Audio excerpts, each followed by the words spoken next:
नमस्कार दोस्तों अगर आप रीट भर्ती जो राजस्थान में है रीट भर्ती 2020-21 की अगर तैयारी कर रहे हैं तो दोस्तों आप सही जगह आ गए हैं। दोस्तों इस वीडियो के अंदर आपको मिलेगा रीट का मॉडल पेपर।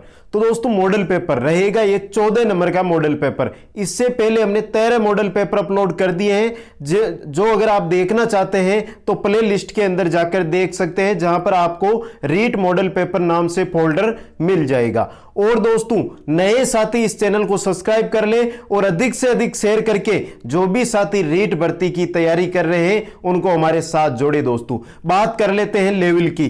तो दोस्तों जो हमने यहां पर सब्जेक्ट लिए हैं, ये चाहे अगर आप लेवल फर्स्ट से तैयारी कर रहे हो या सेकंड से तैयारी कर रहे हो, दोनों के लिए ही आपको इंपॉर्टेंट रहेंगे। तो इसलिए आप अंत तक इस वीडियो को जरूर देखें। 60 क्वेश्चन रहेंगे और 6 सब्जेक्ट लिए हैं। 6 सब्जेक्ट में आपके 10-10 क्वेश्चन लिए हैं। सब्जेक्ट की बात करें तो दोस्तों मनोविज्ञान, हिंदी, संस्कृत, गणित, विज्ञान और सामाजिक विज्ञान ये सब्जेक्ट लिए हैं, जो दोनों के अंदर कॉमन सब्जेक्ट है दोस्तों।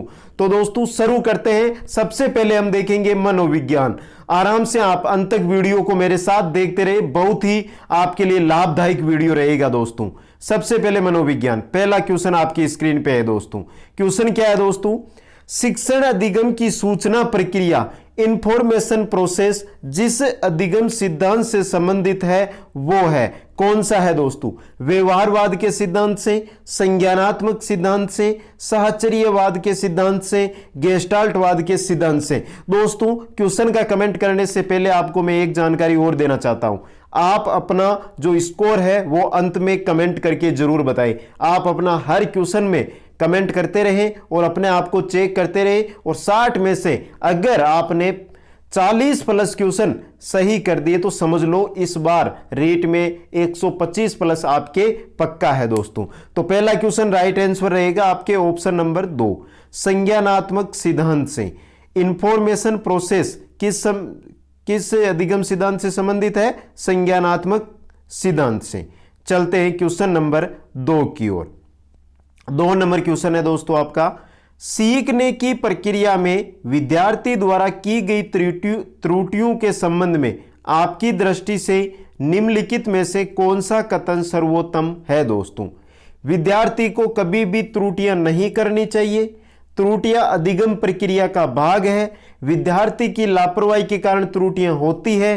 कभी कभी विद्यार्थी त्रुटियां कर सकता है। तो दोस्तों पूछा क्या है कि सीखने की प्रक्रिया में विद्यार्थी द्वारा की गई त्रुटियों के संबंध में आपकी दृष्टि में से कौन सा कथन सर्वोत्तम है? तो दोस्तों सर्वोत्तम कथन रहेगा आपका ऑप्शन नंबर 2। यहां पर त्रुटियां अधिगम प्रक्रिया का भाग होती है दोस्तों। 2 नंबर ऑप्शन आपका सही रहेगा। चलते हैं क्वेश्चन नंबर 3 की ओर। 3 नंबर का क्वेश्चन है दोस्तों आपका, प्रयास व त्रुटि किस नियम पर आधारित है? आंशिक क्रिया, बहु अनुक्रिया, मनोवर्ती, साहचर्य परिवर्तन। तो बात किसकी हो रही है?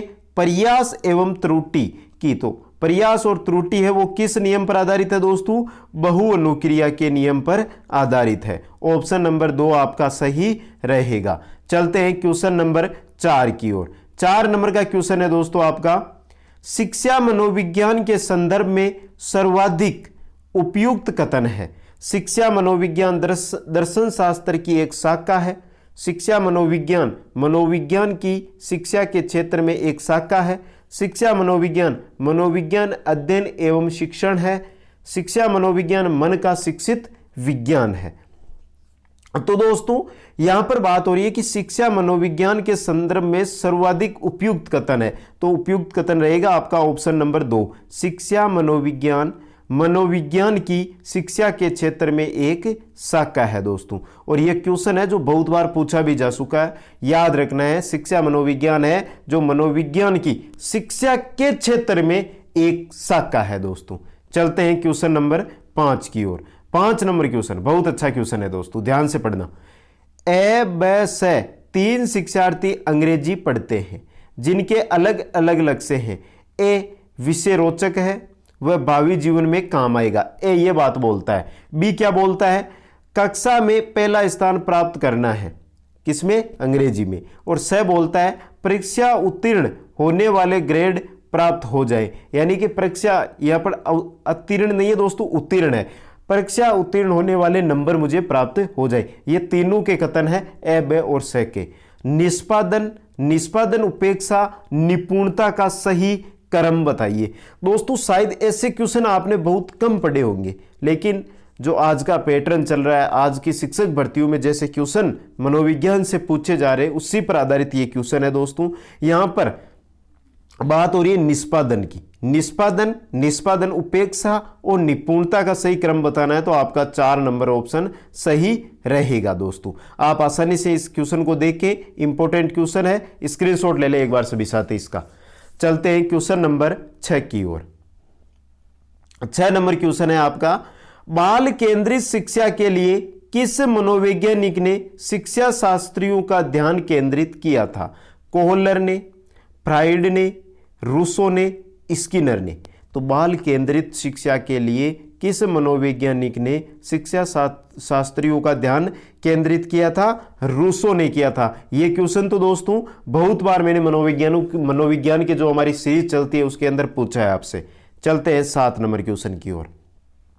7 नंबर क्वेश्चन है आपका, अंतर्दृष्टि अधिगम परिणाम है पुनर्बलन का, उद्दीपन अनुक्रिया का, समग्राकृति प्रत्यक्षीकरण का, उद्दीपन सामान्यीकरण का। तो अंतर्दृष्टि अधिगम परिणाम है, किसका परिणाम है दोस्तों? समग्राकृति प्रत्यक्षीकरण का। ऑप्शन नंबर 3 है वो आपका यहां पर क्या रहेगा? सही रहेगा। चलते हैं 8 नंबर क्वेश्चन की ओर।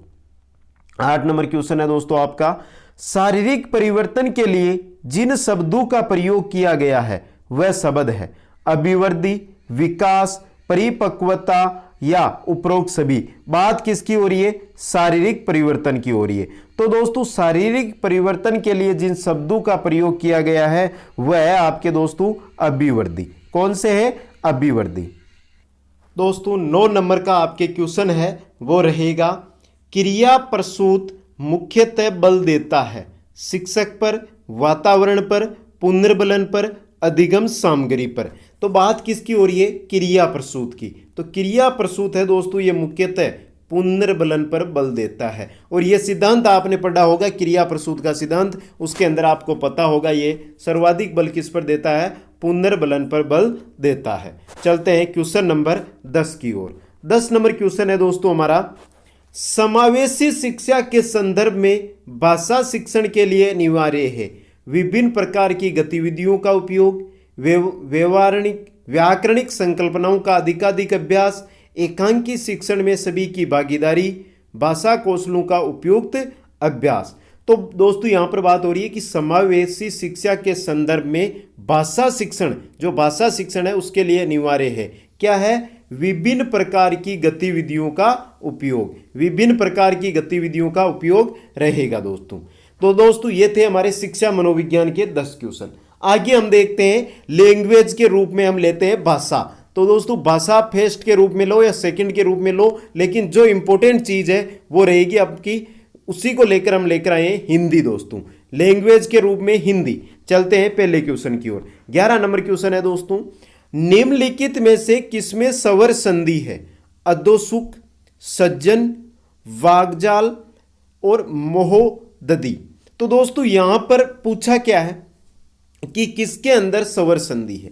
4 आपको यहां पर ऑप्शन दे दिए हैं और इनमें से स्वर संधि किसमें है दोस्तों? स्वर संधि आपकी रहेगी मोहोदधि में, मोहोदधि में। ऑप्शन यहां पर 4 नंबर का है वो आपके सही रहेगा। चलते हैं क्वेश्चन नंबर 12 की ओर।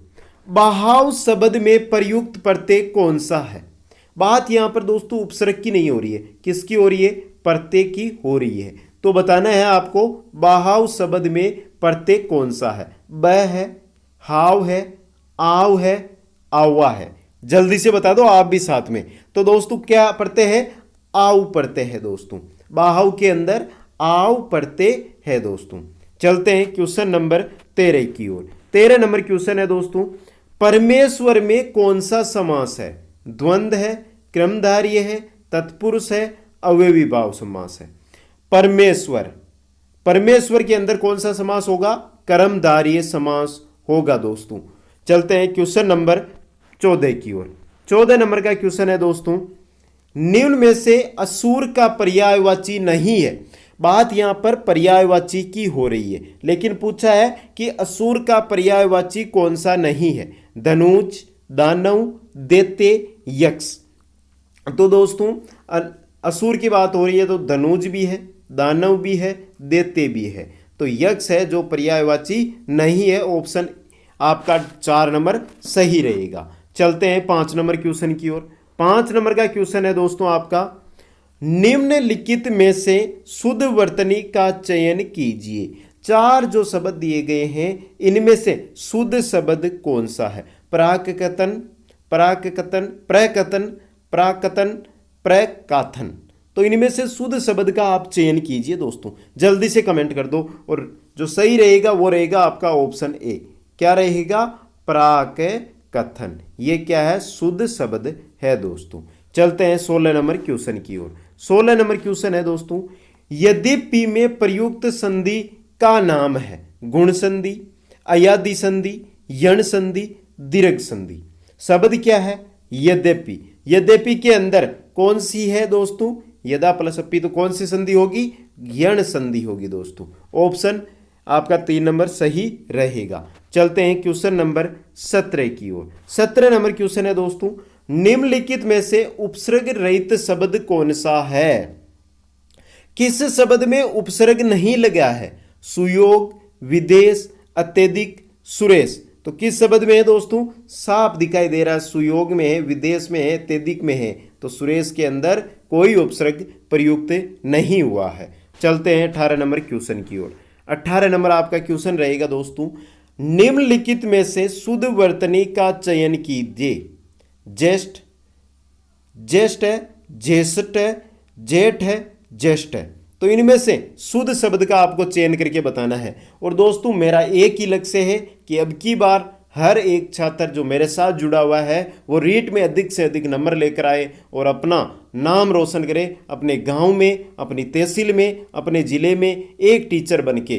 तो दोस्तों अधिक से अधिक चैनल को भी सपोर्ट करें और अधिक से अधिक चैनल के वीडियो को आप देख के आपको बहुत अच्छे अच्छे वीडियो मिलेंगे। और एक जानकारी के लिए बता दूं दोस्तों, जो एक हमने छोटी सी सीरीज चला रखी है राजस्थान जीके क्विज, रात 9 बजे प्रतिदिन राजस्थान जीके की क्विज रहती है हमारे चैनल पर। इसमें 3 एग्जाम हुए थे दोस्तों, एक पुस्तकालय का हुआ था, एक पीटीटी का हुआ था, एक बीएसटीसी का ये हुआ था। तीनों एग्जामों के अंदर राजस्थान जीके से 85% क्वेश्चन हमारी क्विजू से ही आ रहे हैं दोस्तों। प्रतिदिन हम 30 से 35 क्वेश्चन देखते हैं, तो आप भी उसमें भाग लेने का प्रयास करें दोस्तों। रात 9 बजे प्रतिदिन रहती है दोस्तों। देखते हैं 18 नंबर क्वेश्चन का। तो सही शुद्ध वर्तनी यहां पर रहेगी आपकी ज्येष्ठ, ऑप्शन नंबर 4 दोस्तों। चलते हैं क्वेश्चन नंबर 19 की ओर। 19 नंबर क्वेश्चन है दोस्तों, अभिषेक का सही संधि विच्छेद क्या होगा? अभि प्लस सेक, अभि प्लस सेक, अभि प्लस सेक, अभिये प्लस सेक। बात किसकी है? अभिषेक शब्द की है। तो अभिषेक शब्द का सही संधि विच्छेद होगा आपके अभि प्लस सेक, ऑप्शन नंबर 2 सही रहेगा। चलते हैं 20 नंबर क्वेश्चन की ओर। 20 नंबर क्वेश्चन है दोस्तों, बेइंसाफी में प्रयुक्त उपसर्ग है बे, इन, बेई, बेइन। बात किसकी है? उपसर्ग की। शब्द है बेइंसाफी। तो बेइंसाफी में आपको सामने दिखाई दे रहा है क्या है? बे उपसर्ग लगा हुआ है। ऑप्शन 1 नंबर आपका सही रहेगा। तो दोस्तों ये थे हमारे हिंदी के 10 क्वेश्चन। अब दोस्तों आगे हम देखेंगे किसके? गणित के 10 क्वेश्चन। तो दोस्तों आप लगे रहो, देखते रहो दोस्तों। गणित के बाद में आपको विज्ञान, विज्ञान के बाद में आपको संस्कृत और उसके बाद एसएसटी के क्वेश्चन मिलेंगे। इंपॉर्टेंट क्वेश्चन है दोस्तों, मजाक में मत ले लेना। एक एक क्वेश्चन को आसानी के साथ देखते रहो। मैथ के क्वेश्चनों की मैं आपको सॉल्यूशन देने की भी इच्छा रखूंगा दोस्तों। चलते हैं क्वेश्चन नंबर 21 की ओर। सिंपल क्वेश्चन लिए, ज़्यादा हार्ड क्वेश्चन नहीं लिए हैं, 0 लेवल से तैयारी की तरह चलेंगे दोस्तों। 4 अंकों की सबसे छोटी संख्या और 3 अंकों की सबसे बड़ी संख्या में कितना अंतर होता है? बात हो रही है 4 अंकों की। तो 4 अंकों की सबसे छोटी संख्या होती है, वो होती है 1000 होती है दोस्तों। और 3 अंकों की सबसे बड़ी संख्या, 3 अंकों की सबसे बड़ी संख्या होती है 999। इनका अगर अंतर निकालेंगे तो कितना आएगा दोस्तों, 1 आएगा। कितना आएगा, 1। तो ऑप्शन डी है वो आपका सही रहेगा। चलते हैं क्वेश्चन नंबर 22 की ओर। सिंपल क्वेश्चन है, ज्यादा हार्ड क्वेश्चन नहीं है दोस्तों।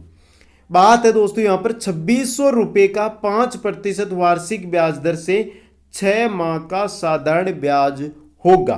दोस्तों तरीके बहुत हैं, लंबे तरीके भी मिलते हैं, शॉर्ट तरीके भी मिलते हैं। मैं एक शॉर्ट तरीका बता देता हूं। पहले आपको बताना होगा साधारण ब्याज का सूत्र। तो साधारण ब्याज का सूत्र क्या होता है दोस्तों, याद कर लो, मूलधन दर इंटू समय, यही होता है, बटा 100। अब दोस्तों मूलधन क्या दिया हुआ है आपको, 2600। कितना दिया हुआ है, 2600। दर आपको 5 दी हुई है। अब दोस्तों बात आ गई, वार्षिक ब्याज दर दी गई है आपको और यहाँ पर 6 माह का ही ब्याज दिया हुआ है। तो 6 माह, 6 को अगर हम वर्ष में बदलेंगे 12, कितना, 1/2 वर्ष, 1 और बटा 2, ये 5 है यहाँ पर, और बट्टा में 100 आ जाएंगे दोस्तों। 2 0 से 2 0, 2 से कितनी बार कटेगा दोस्तों, 13 बार। 13 इंटू 5 कितने हो जाएंगे, 65। तो ये हो गया दोस्तों आपका ऑप्शन सी यहाँ पर सही। कैसा लगा इस तरीका दोस्तों। दोस्तों घूमना नहीं है, यहाँ पर 6 माह का नाम दे दिया तो क्वेश्चन में घूमो मत, जो है उसको वर्ष में बदल के लिख दो दोस्तों। चलते हैं क्वेश्चन नंबर 23 की ओर। इनमें से प्राकृत संख्या है। पहली बात आ गई कि प्राकृत संख्या किसे कहते हैं। तो प्राकृत संख्या कहते हैं 1 से शुरू होकर अनंत तक चलने वाली संख्याओं को। तो बता दो कौन सी है प्राकृत संख्या, आप ही बताओगे, मैं नहीं बताऊंगा। ऑप्शन बी आपका सही रहेगा दोस्तों।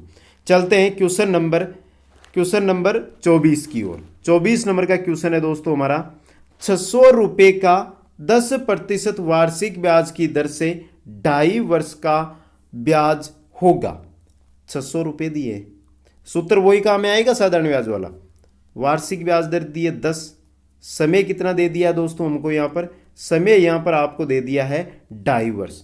तो 2.5 को क्या लिख सके, 2 दूनी 4 और 5/2 लिख सकते हैं दोस्तों। तो 5/2 और बट्टे में 100 लिख लिए। 2 0 से 2 0 कट गए दोस्तों, और 2 से ये कटेगा 5 बार। कितनी बार कटेगा, 5 बार।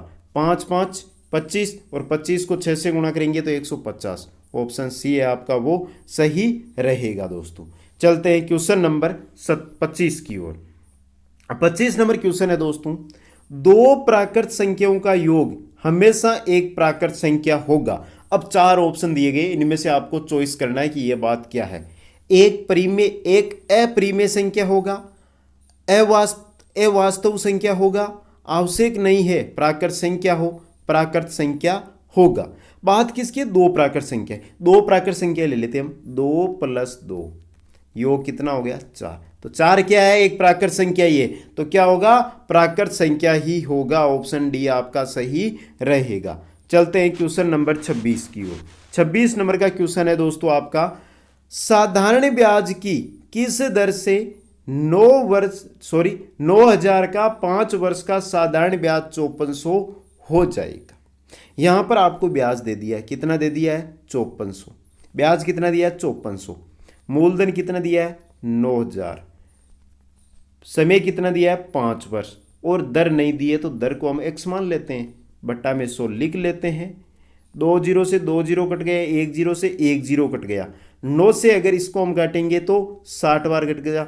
9 6 54, 54 1 0 60 बार, और 5 से इसको काटेंगे तो 12। तो x का मान कितना आ गया, 12। तो 12 कितनी हो गई हमारी दर। ऑप्शन ए आपका सही रहेगा दोस्तों। चलते हैं 27 नंबर क्वेश्चन की ओर। 27 नंबर क्वेश्चन बहुत सिंपल क्वेश्चन, निम्न में से पूर्ण संख्या है 5/11, -5/6, -6 और 0।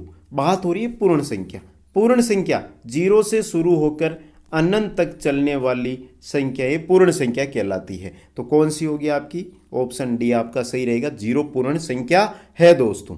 चलते हैं क्वेश्चन नंबर 28 की ओर। 28 नंबर क्वेश्चन है दोस्तों, किन्हीं क्रमित 5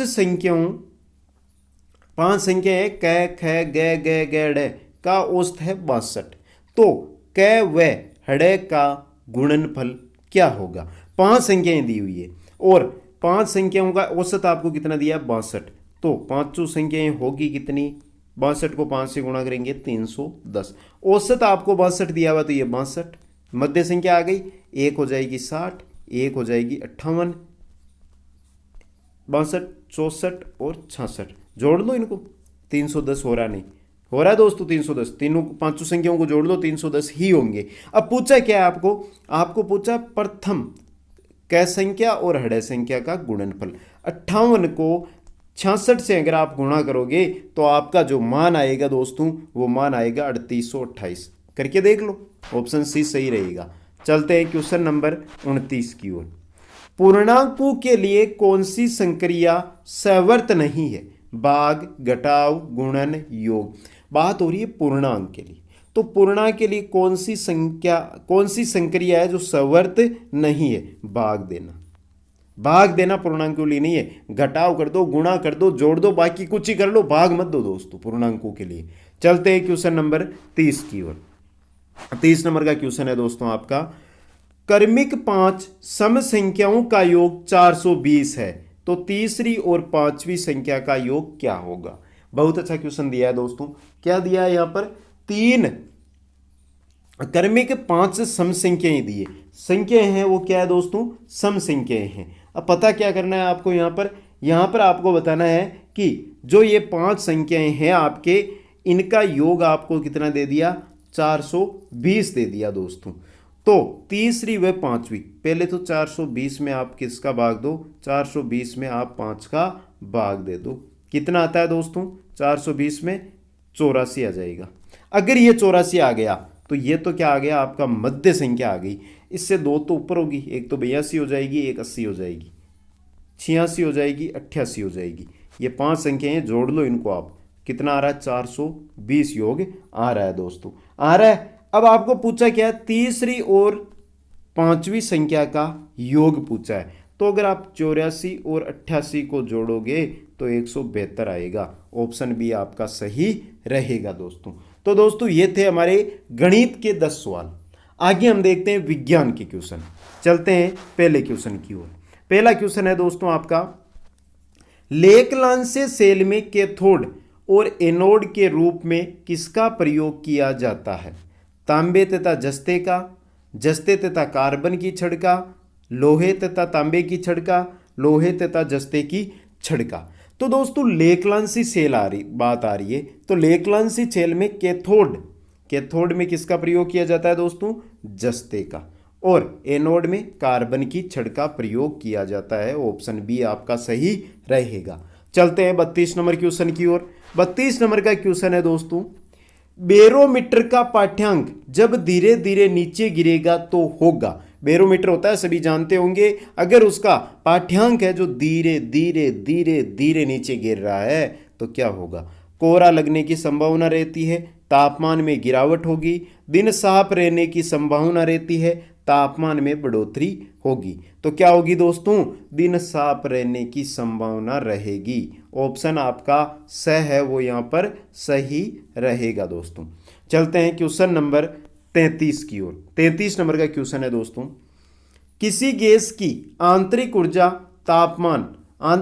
का तापमान एक सरल फलन है, यह कथन किसका है? किसी गैस की आंतरिक ऊर्जा तापमान का एक सरल फलन है, आंतरिक ऊर्जा तापमान का एक सरल फलन है, ये किसका कथन है? चार्ल्स के नियम का, स्टीफन के नियम का, मेंडल के नियम का, उपरोक्त सभी। तो दोस्तों ये चार्ल्स के नियम का कथन है। ऑप्शन 1 नंबर आपका सही रहेगा दोस्तों। चलते हैं क्वेश्चन नंबर 34 की ओर। 34 नंबर क्वेश्चन है दोस्तों, विद्युत चुंबक किसका बना होता है? तांबे का, ग्रेनाइट का, नरम लोहे का, जस्ते का। बात हो रही है विद्युत चुंबक की, तो विद्युत चुंबक है वो दोस्तों नरम लोहे का बना होता है।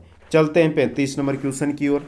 35 नंबर क्वेश्चन है दोस्तों, वोल्टेज सेल में विद्युत अपघट्य क्या है? क्षार, गंधक का अम्ल व क्षार, उपरोक्त में से कोई नहीं। बात किसकी हो रही है? वोल्टेज सेल की। तो वोल्टेज सेल में विद्युत अपघट्य क्या है? तो क्या होता है दोस्तों?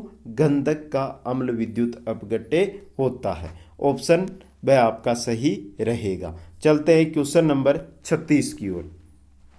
इलिसा ELISA क्या है? गंधक का अम्ल है, गैस है, मात्रक है, प्रतिरक्षात्मक जांच है। तो क्या है दोस्तों? इलिसा एक प्रतिरक्षात्मक जांच होती है। ऑप्शन द आपका सही रहेगा। चलते हैं 37 नंबर क्वेश्चन की ओर। ब्लीचिंग पाउडर का आणविक सूत्र है। शायद इससे ज्यादा कोई मैंने साइंस का क्वेश्चन आपसे नहीं पूछा है, तो जल्दी से आप कमेंट करके बताओ, तब तक मैं पी लेता हूं पानी दोस्तों।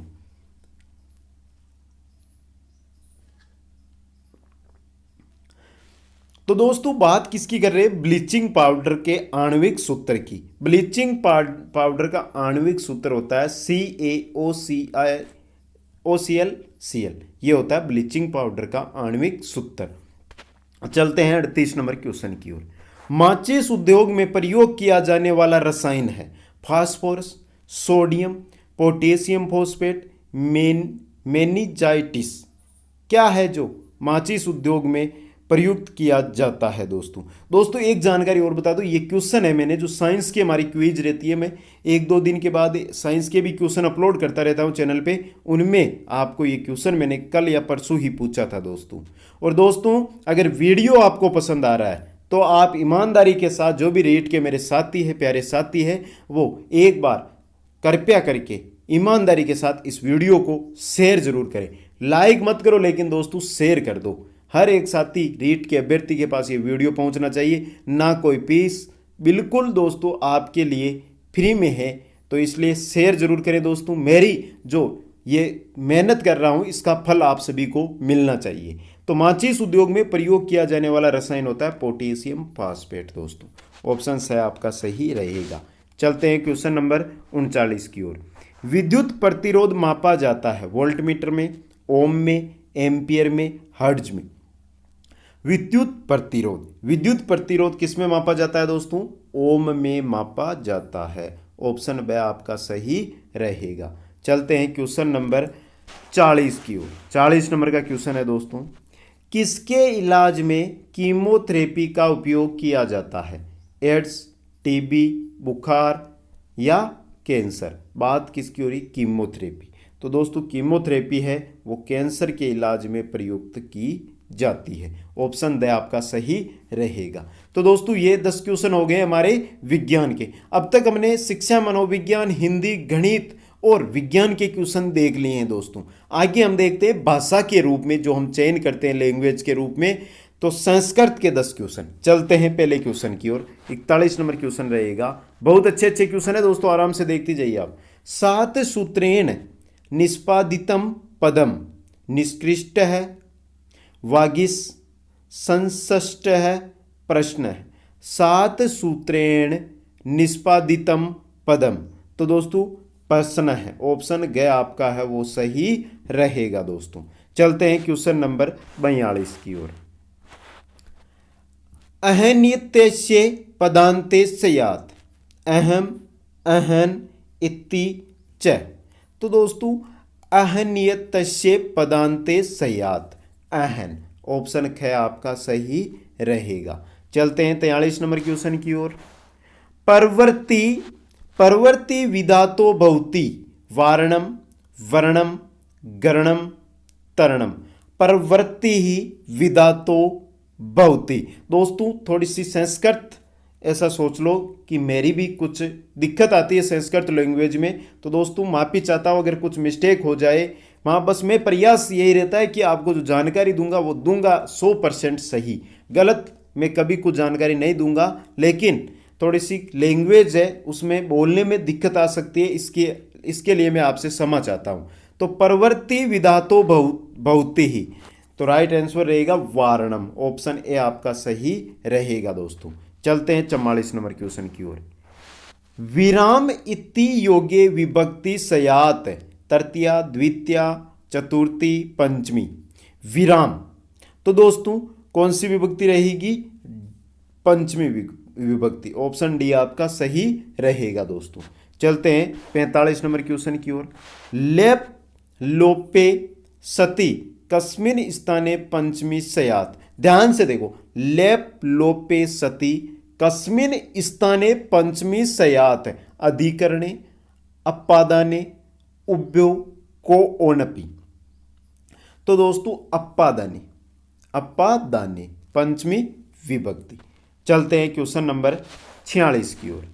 नियम पूर्वक विद्या स्वीकारे वक्ता किम संगम सयात, अधिकरण, अपादान, उभयो, संप्रदान। नियम पूर्वक विद्या स्वीकारे वक्ता किम संगम सयात। तो दोस्तों राइट आंसर रहेगा अपादान, ऑप्शन बी आपका सही रहेगा। चलते हैं 47 नंबर क्वेश्चन की ओर। 47 नंबर क्वेश्चन है, साधु इति योगे विभक्ति सयात, सप्तमी, षष्ठी, पंचमी, प्रथमा। जो आपको शब्द कौन सा दिया है, साधु, साधु इति योगे विभक्ति, तो साधु शब्द में विभक्ति कौन सी है, सप्तमी विभक्ति है, ऑप्शन ए आपका सही रहेगा दोस्तों। चलते हैं क्वेश्चन नंबर 48 की ओर। मानवस्य है इति महाकाव्ये कति सर्गा अस्ति, कितने सर्ग है दोस्तों, 18, 19, 20, 21। तो दोस्तों 19 सर्ग, मानवंश है 19 सर्गा अस्ति दोस्तों। चलते हैं क्वेश्चन नंबर 49 की ओर। विचार विश्लेषण प्रश्न पूछे जाते हैं, विचार विश्लेषण के जो प्रश्न होते हैं वो पूछे जाते हैं गद्य में, पद्य में, व्याकरण में या अनुवाद में। किस में पूछे जाते हैं, विचार विश्लेषण के प्रश्न गद्य में पूछे जाते हैं दोस्तों।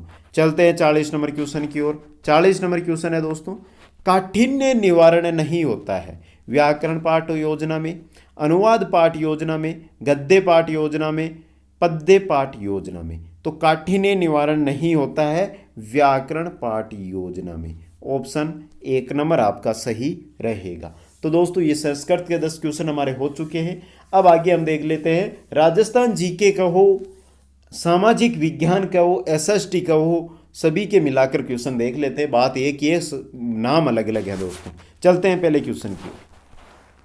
ब्यावर में सनातन धर्म विद्यालय के संस्थापक कौन थे, हरिभाऊ उपाध्याय, राम नारायण चौधरी, हरिभाई किंकर, दामोदर दास राठी। तो बात हो रही है ब्यावर में सनातन धर्म विद्यालय के संस्थापक कौन थे, दामोदर दास राठी, ऑप्शन द आपका सही रहेगा।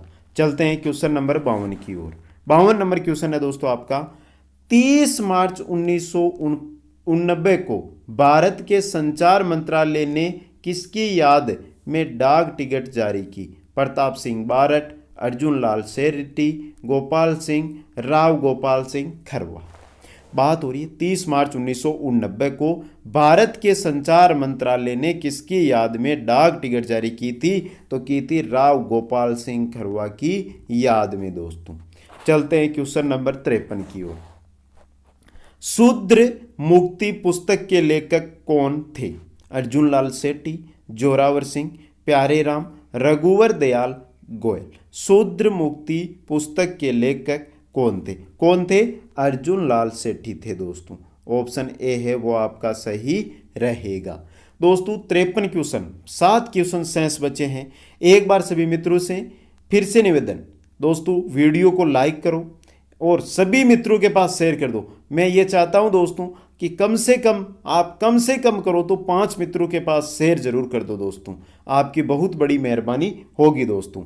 और अधिक से अधिक मित्रों के पास पहुंचाने का कष्ट करें दोस्तों। नए साथी चैनल को जरूर सब्सक्राइब करें। चलते हैं 54 नंबर क्वेश्चन की ओर। 54 नंबर क्वेश्चन है हमारा, कोटा के महाराज भीम सिंह कौन सा संघ बनाने चाहते थे, राजस्थान संघ, हाड़ौती संघ, कोटा संघ, मेरवाड़ा संघ। बात किसकी है, कोटा के महाराव भीम सिंह कौन सा संघ बनाना चाहते थे, हाड़ौती संघ बनाना चाहते थे, ऑप्शन बी है वो आपका सही रहेगा। चलते हैं क्वेश्चन नंबर 55 की ओर। राजस्थान राज्य खनिज विकास निगम लिमिटेड द्वारा संचालित जिप्सम उत्पादन की सबसे बड़ी खान है, जावर, बिसरासर, आंगुचा, गुलाबपुरा, बरसिंहसर। तो कौन सी है जिप्सम उत्पादन की सबसे बड़ी खान, कौन सी है दोस्तों, बिसरासर, ऑप्शन बी आपका सही रहेगा दोस्तों। चलते हैं 56 नंबर क्वेश्चन की ओर। 56 नंबर आपका क्वेश्चन है दोस्तों, निम्न में से घिया पत्तर का उपयोग किया जाता है, टलकम पाउडर में, कीटनाशक दवाइयों में, साबुन में, उपरोक्त सभी में। तो बात किसकी है? घिया पत्थर का। तो घिया पत्थर का उपयोग किस में किया जाता है दोस्तों? सभी में किया जाता है, टल्कम पाउडर में, कीटनाशक में और साबुन में। ऑप्शन डी आपका सही रहेगा। चलते हैं 57 नंबर क्वेश्चन की ओर। खनिजों के संदर्भ में राजस्थान को कहा जाता है खनिजगर, अजायबगर, खनिज संग्रहालय, खनिजों की खान। तो खनिजों की बात हो रही है, तो खनिजों के संदर्भ में राजस्थान को क्या कहा जाता है दोस्तों? अजायबघर, खनिजों का अजायबघर कहा जाता है। चलते हैं क्वेश्चन नंबर 58 की ओर। राजस्थान में बीलू का कुंभ मेला कहलाता है आसपुर का शिव मेला, बांसवाड़ा बसंत पंचमी मेला, वेणेश्वर शिव मेला, आयड़ माता का मेला। तो बीलू का कुंभ किस मेले को कहा जाता है दोस्तों? वेणेश्वर मेले को, वेणेश्वर शिव मेले को बीलू का कुंभ कहा जाता है। बहुत इंपॉर्टेंट क्वेश्चन है दोस्तों ये। चलते हैं 59 नंबर क्वेश्चन की ओर। राजस्थान में परबतसर नागौर का पशु मेला लगता कहलाता है जसवंत पशु मेला, तेजाजी पशु मेला, करण सिंह पशु मेला, बलदेव राव पशु मेला।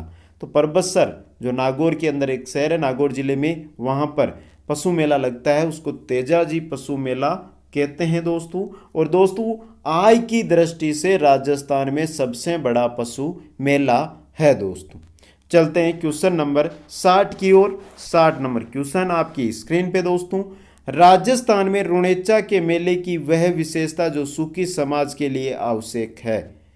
निरंतर ईश्वर स्मरण, सांप्रदायिक सद्भाव, स्वच्छता, सत्य बोलना। क्या है दोस्तों? सांप्रदायिक सद्भाव। ऑप्शन बी आपका सही रहेगा। तो दोस्तों ये था रीट का मॉडल पेपर नंबर 14 हमारा। कैसा लगा आपको? कमेंट बॉक्स में कमेंट करके जरूर बताएं। और एक बार फिर आपसे निवेदन कि हर साथी कम से कम 5 मित्रों को शेयर करके अधिक से अधिक साथियों तक पहुंचाने का कष्ट करें। आप सभी को बहुत बहुत धन्यवाद इस टेस्ट को, इस मॉडल पेपर को देखने के लिए। आशा रखता हूं कि इस बार आपकी जॉब पक्की है दोस्तों। सभी को शुभकामनाएं। जय हिंद, जय भारत।